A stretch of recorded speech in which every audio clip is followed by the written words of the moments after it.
عقل الإنسان يستقبل 60,000 فكرة في اليوم. 80% من هذه الأفكار أفكار سلبية. بالتأكيد أنك تتساءل ما أثر تلك الأفكار علينا.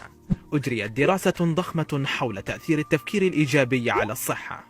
تم متابعة 97,000 امرأة على مدى 8 أعوام بعد تحديد المتفائلة والمتشائمة منهن.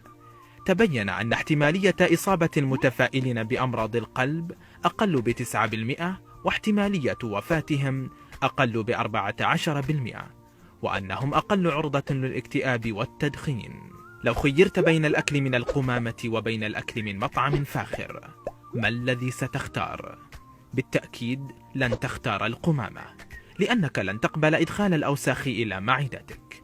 وكذا لو خيرتك بين التفكير بإيجابية أو بسلبية، فمن المفترض ألا تقبل إدخال الأفكار السلبية القاتلة إلى عقلك. يقول الفيلسوف الصيني لاو تسو: راقب أفكارك لأنها ستصبح كلمات، وراقب كلماتك لأنها ستصبح أفعال، وراقب أفعالك لأنها ستتحول إلى عادات، وراقب عاداتك لأنها تكون شخصيتك، وراقب شخصيتك لأنها ستحدد مصيرك.